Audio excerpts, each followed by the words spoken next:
একটা বিয়া করছে মোল্লাবাই। কি ভাই কথা বলে কি ভাই?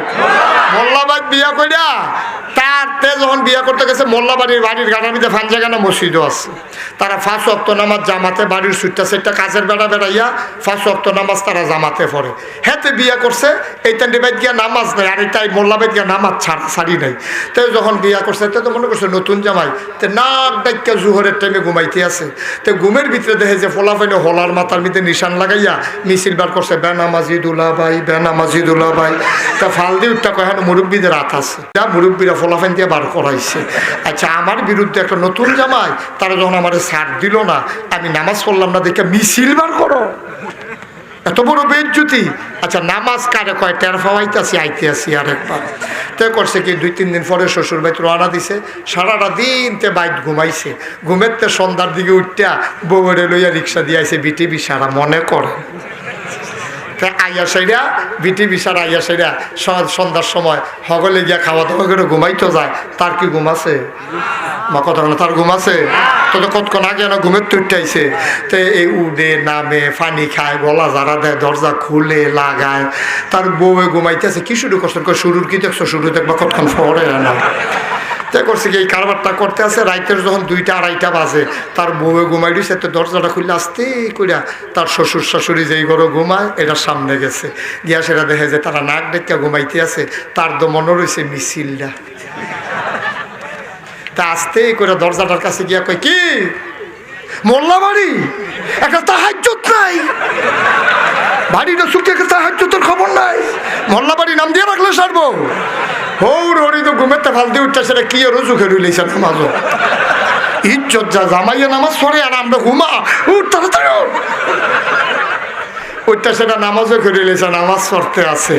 এইটি হইলো আরেক নামাজ। এই নামাজ কি আল্লাহর লাগে না হৌর বাড়ির লেগা?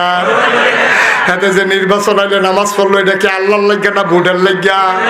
হাতে যে মাইয়া বিয়ে হয় না দেখে নামাজ পড়লো এটা কি আল্লাহর লাগে না মাইয়ার বিয়ার লাগিয়া?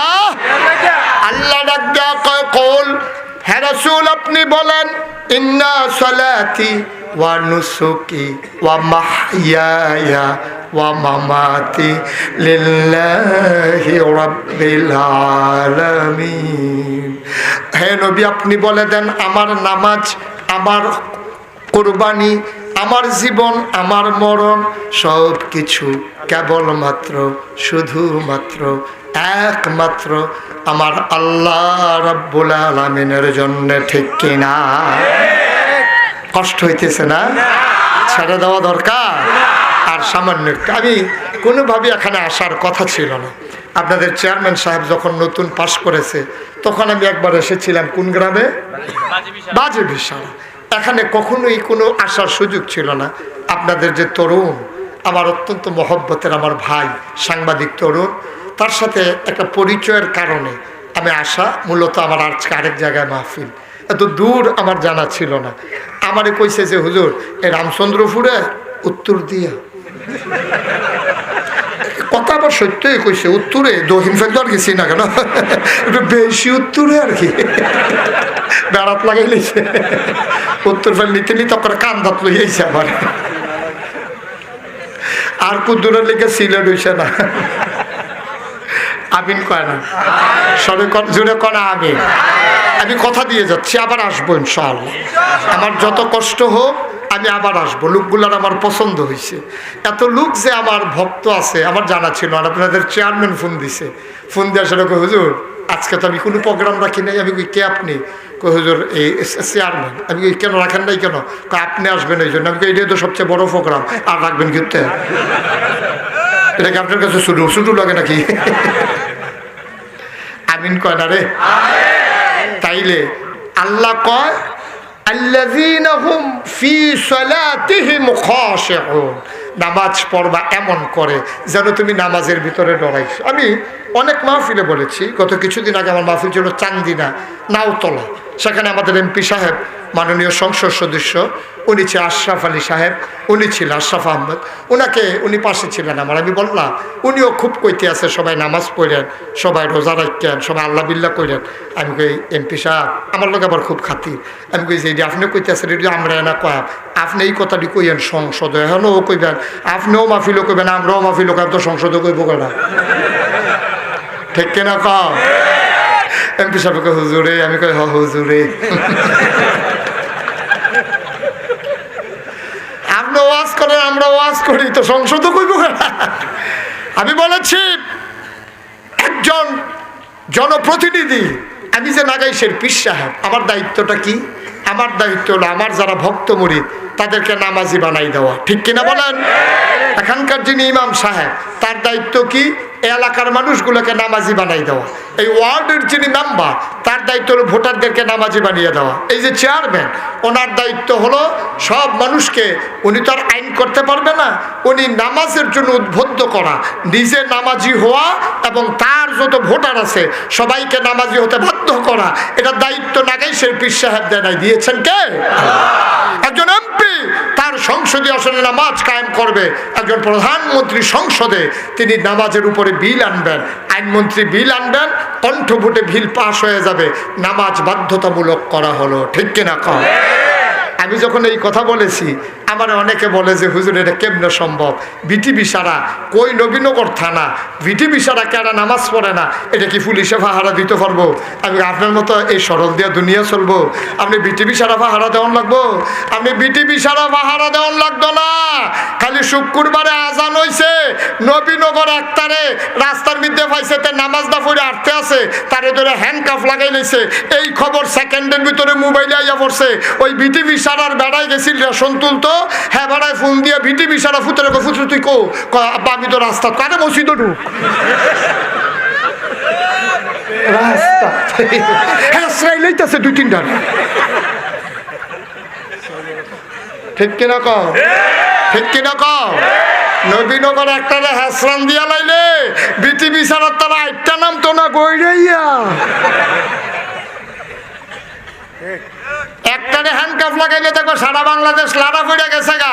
যেই দেশ প্রকাশ্যে ধূমপান বন্ধ করা যায়, যেই দেশে প্রকাশ্যে ওই নারী নির্যাতন বন্ধ করা যায়, টিটকারি মস্করে টেজিং বন্ধ করা যায়, যেই দেশে পলিথিন বন্ধ করা যায়, এই দেশে ইচ্ছা করলেই আমার দেশে নামাজ কায়েম করা যায়।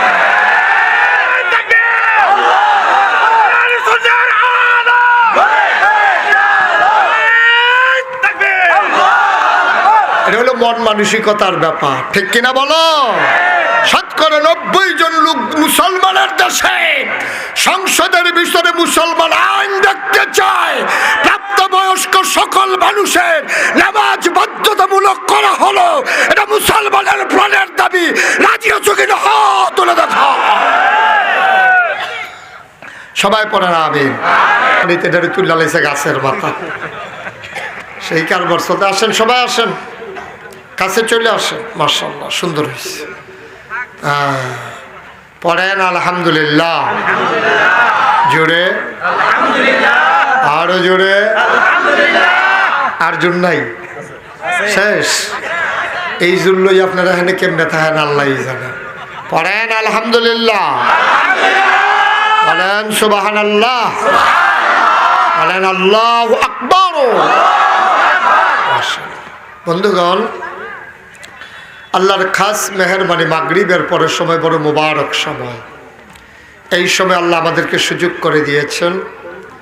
আল্লাহর নবীগণ, আল্লাহর অলিগণ, মাকবুল বান্দাগণ এই সময়টাকে অত্যন্ত গুরুত্বের সাথে কাজে লাগিয়েছেন। বিভিন্ন মেসনুন আসিফা এই সময়টাতে আছে। তো যেহেতু ওয়াজ মাহফিল আমরা লম্বা সময় পাবো না, সেই কারণে সংক্ষিপ্ত একটু আয়াতুল কুরসি পড়ি আমরা সবাই একবার।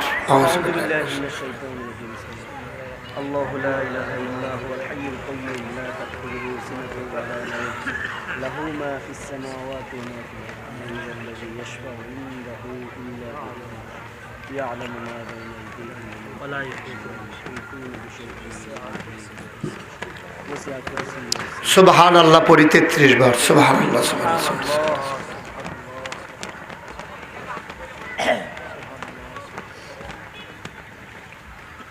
আলহামদুলিল্লাহ 33 বার।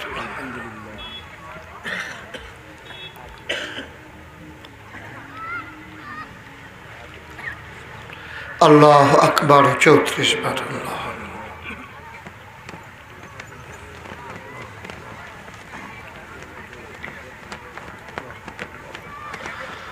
ইস্তিগফার আস্তাগফিরুল্লাহ রাব্বি মিন কুল্লি যামবিন। সূরা ফাতিহা বিসমিল্লাহ।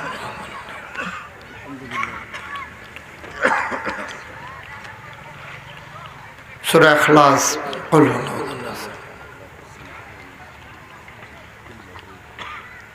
দরুদ শরীফ আল্লাহুম্মা সাল্লি আলা সাইয়্যিদিনা